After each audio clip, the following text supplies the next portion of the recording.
What if I told you that a lot of fears that you have are not actually yours? Fear of not getting a dream job, fear of not owning a house or a car, fear of having a failed relationship, fear to dress as you like, fear of discrimination at work so you don't speak, fear of pressure to get married, fear of living alone forever. You think that you have to live with these fears, but they were never actually yours to begin with. The anxiety that you carry, the hesitation you feel, the self doubt that you have in your head, all of these were installed in your mind without your consent, from your family, from your friends, from your workplace, from government, from media, from society. Like, society has mastered the art of quietly programming fear into your mind. And the worst part is, the scariest part is, you don't even realize that it's happening.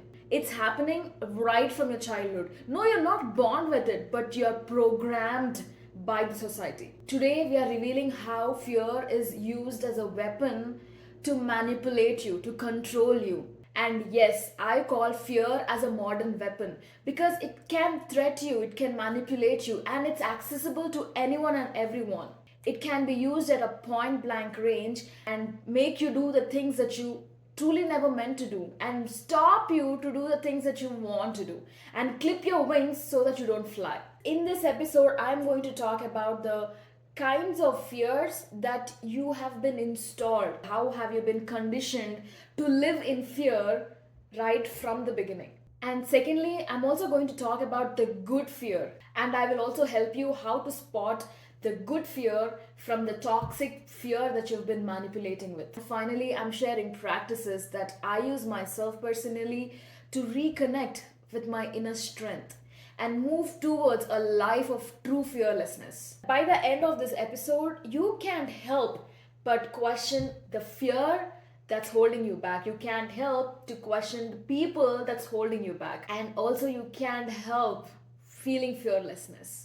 By the way, I want to divide this episode into two parts because some truths need some space to really unpack what's really going on here. So I don't want to rush into this. This is part one, where I actually talk about the types of fears that have been installed in you. So take a breath and let's go. Alright, hi, how are you guys doing? Welcome back to my channel. My name is Harshita. I'm so glad that you're here with me today. I welcome to my podcast Soulmate, where we dive into real and raw conversations about all the highs and lows of life, of love, of friendship, and everything in between. If you are ready to develop your personality and live the life that you truly want to live, then I invite you to subscribe to this channel and join me here to step into your fullest self. So without any delay, let's start our second episode, fear. How society is controlling your mind. So the first one is fear of rejection when you speak your truth. Do you have any experiences from your childhood where you tend to remember certain things very particularly because those things literally traumatized you? So this is one of the incident. So I was in my 6th or 7th grade and I was playing with a receipt, a slip, a thing that really mattered, and we were going through this admission process. I don't know how that slip got into my hands, and I was just playing with it and I kind of lost it. I still remember the kind of fear that I had because I have to tell the truth that I lost so and so slip to my dad, to my father. And I want to make a point here quickly that this is not to blame your parents. This is not to blame anyone here. This is about revealing how fear is installed in you in the first place. We are just noticing where fear began, how and why I was afraid. I was afraid that he would scold me. I was afraid that he would be disappointed in me. I was afraid that he would not love me anymore. Now that I think back, I was not really afraid that I lost that slip. I was actually afraid to tell my dad the truth. It was a pattern. Somewhere along the line, I have learned that telling truth is dangerous. When I was a kid, there were times that I spoke up and I got scolded. I got shut down. That told my mind that don't tell the truth. If you tell the truth, especially when you messed up, you're gonna get in trouble. Being honest, and especially when I messed up, is risky. As children, we want approval, we want safety, we want love from our parents. That is the basic necessity. We want to be accepted, we want to feel safe and feel loved. That whole incident gave me a strong message that being honest is opening myself to rejection. And if I show up how I am truly, then I will be rejected. I will lose love. I will lose safety. So now that becomes a strategy. Now you grew up with that kind of mindset, and now what happens? So next time we have something vulnerable, we swallow. We don't tell the truth because that survival strategy has planted in their head that if you tell the truth when you messed up, then you will not be accepted, that you will be rejected and punished, and people won't talk to you. We tend to smile even when we want to cry. We tend to accept even when we want to scream, even when we want to stand tall and speak out. And the biggest truth is, it's not about you being wrong. Think about it yourself. It's not never about you being wrong. It's about you being abandoned, that you've been not accepted in your community, that you're not accepted in your family, by your friends or by your peers. You've been abandoned. That is the fear. That's the fear is causing you to hide behind and shrink. That is so dangerous. Now, with this kind of mindset, when you grow up as an adult, what do you get? You get an adult who won't speak up even when the relationship is toxic. Because they're afraid the partner will leave and you're not able to speak up in your family because you're afraid, because someone will label you as, oh, she's so sensitive, he's so rebellious, and you might not live up to your will, up to your expectations, because you're failing to match someone else's expectations. So your truth eventually gets buried by years and years of conditioning of this kinds of survival strategy. And then there is fear of failure if you step away from the safe path. We were taught from early on that failure is the thing that you have to avoid at all costs. Failure is treated such a bad thing. In school, failure means bad grades. At home, if you're failed, you are gonna get silent treatment. And in society, failure means you constantly being labeled as you're not enough, you're not doing enough, you're not being enough. Like, failure is something that you have to avoid at all costs. I come from a background where education is everything. I mean, everything. Good grades were expected, like they were bare minimum. Like you have to get straight A's. In a way, it's great, right? Education is great, like it will open you several opportunities. But here's the question I want to ask. What if the student is not academically so bright? What if the student does not get all A's? Yeah, I'm talking about myself. Don't get me wrong, I still made through all the classes, I still passed all my exams. I was never getting straight A's, or I was never like in top 3. I think you know where I'm going with this. And this particular story is just so vulnerable to share, but I'm gonna do it anyway. So I think I was in 4th grade at the time. I studied back in India, and out of 100, I got 38. Forget about A's, that is not even accepted. I was so afraid and lied to my mom that we did not get the grades yet. Although I know the marks, I know the grades, I have those graded papers in my bag for 1 week, and I did not have will, I did not have enough courage to tell her the truth that her first child got 38 out of 100. Not even A grades, not even top 3, forget about all of that, but that looked so disappointment.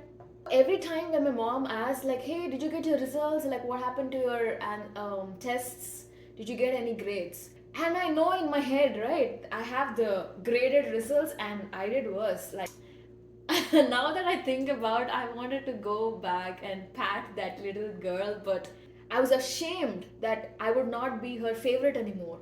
So I hid and I lied. From now on, things only get escalated. Like, like I have to tell this truth at some point. Even I know in back of my head as a child. We had like a parents teacher meeting on the following week, and it's almost been like 8-9 days already. By the time I got the graded papers, by the time I had the graded papers in my bag, and I was lying the whole time that I didn't have them. And I tried everything that my mom should not attend that parents teachers meeting. But if I had my tricks, I think she had her own instincts or something, but she attended the meeting anyways, and she got to know the truth that the papers were graded 8-9 days ago, and they were given to me, they were with me, and I know. And because I was standing right there and teacher was saying this to my mom got so furious and she slaps me in front of my friends and their parents. And I think there was this guy who had crush on. This episode is definitely not to blame anyone. It's now I'm smiling about this incident, but back then, like in the moment, I was shivering at the time and I was ashamed so much.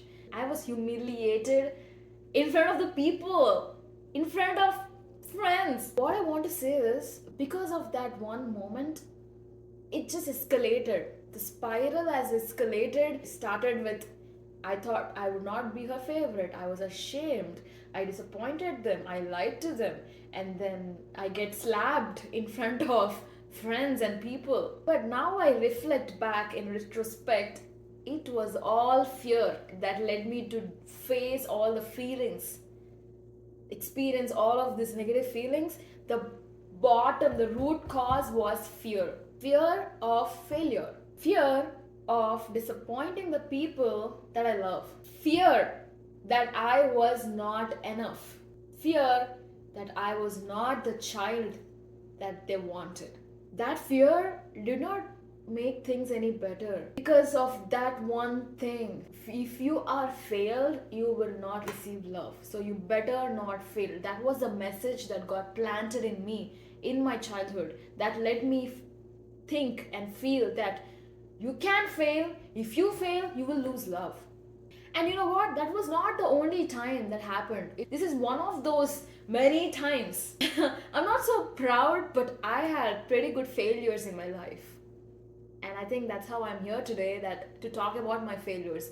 I was so open to talk about my failures. Here's what I want to say, that fear of failure is something we have to unlearn.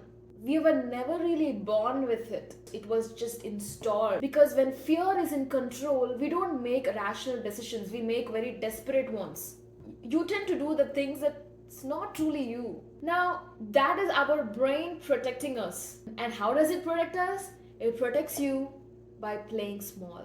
It protects you by staying inside the lines. And let me tell you the truth. We were never really taught how to fail. We were only taught how to avoid it.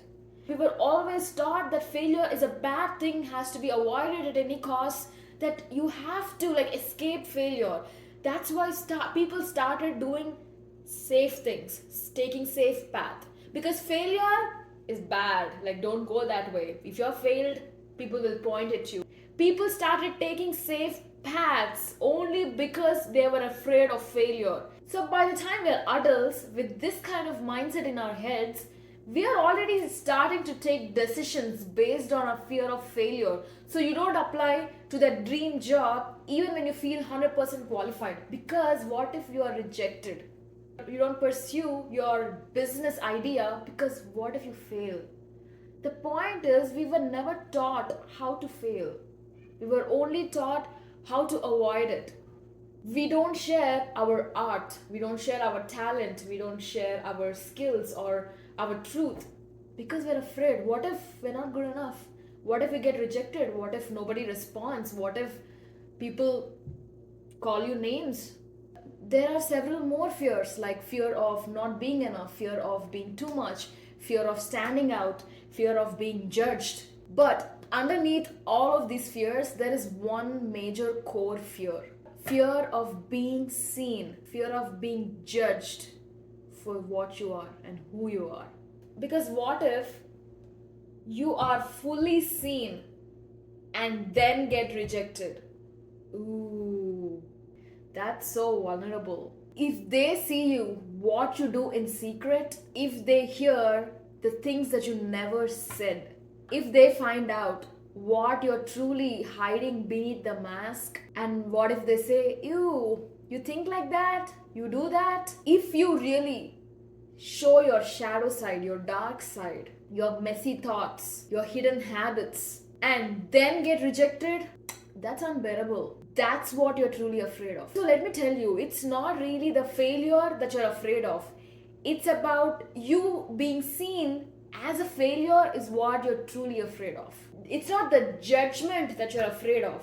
It's about being judged for being yourself is what you're afraid of. When I was in my second grade, I think I was asked to read a passage from the textbook in front of the whole class, and the whole class has to repeat after me. It's like a drill. I get up and started to read this sentence from the textbook, and then that sentence has plants and animals, something like the forest has a lot of plants and animals. So instead of saying plants and animals, I somehow said animals and plants, and that's it. Like whole class was like laughing and like pointing at me that hey, it's not animals and plants, but it's plants and animals. I know it's not a big deal now, but like back then, it just means that oh, okay, so my natural expression is not allowed. So if I just be myself, people are just point at me and laugh. That's the message you get planted, and you don't even realize then. You're so young to even question those things. Now that one moment is so small, right? Now multiply that moment with years of schooling. So many family social gatherings with social rules and cultural expectations, saying things like don't be so sensitive, don't be so expressive, don't be too loud, don't always stand in front of a mirror, why don't you be more like your brother, why can't you act like a lady, why do you always stick to the mirror? That's not realistic. You are aging. From your parents, from your teachers, from societal norms, from government to media to the workplace. And now, of course, you get an adult who don't speak up, who don't let themselves be seen. Now, I'll tell you how society reminds you with these fears. Now, for example, at home, you want to tell your parents that you want to pursue art, you want to become an artist, and the first thing they respond is, ooh, that's risky. Ooh, I don't think that's gonna make a lot of money. So, that first thing they say is gonna plant a message in your head that, oh, okay, so if I pursue my passion, I would lose stability, I would lose their approval. And at work, your boss constantly might remind you that hey, there are like 100 other people wanting your job, you better do your job fine. So this threat, that's the fear installing you, so that you stay quiet and overwork. Even in commercials, like the TV ads, like oh, you gotta take so and so medicine even though you're not sick, then the fear get installed in you. Oh, what if I have this, what if I had that disease? And that endless headlines that you get from the TV reminding you about the crisis, about politics, about rules, about punishments and everything. Installation, those are all fear media installing fear in your head. Warnings are different, okay? Awareness is different, but this is actually fear installation in your head so that you're conditioned to stay where you are. Even social media. Oh my god, FOMO, fear of missing out. You're not doing enough, you're not being enough, you're not successful enough. Every time you open social media, there's this fear that, oh, am I not doing well? Am I not successful enough? People are doing so and so, people are earning so and so. I'm not young enough, I'm not cool enough. This is like leaving you in a constant state of anxiety, constant state of self comparison, this fear of missing out. You are always constantly in fear that, oh, I gotta do more. When you do more, then you have more to do. Like, it's endless. Social media is bringing you, is installing that kind of fear in you. So that's the thing. No one is born with fear. There are some natural fears that we're born with, that's different, and I'm gonna talk about them. But these are the kinds of fears that are controlling you and manipulating you. Like all of these fears that I mentioned, these are all taught. But here's the good news, this can be unlearned. You can unlearn this kind of fear.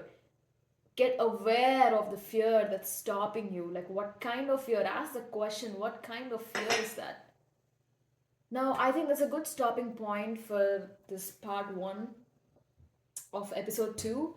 But in the next part, I'm going to talk about good fear and how to differentiate the good fear with the toxic fear. I'm also going to share my personal experiences, the practices that I practice to get aware, to differentiate, and move a life towards fearlessness. All right, I'll see you then.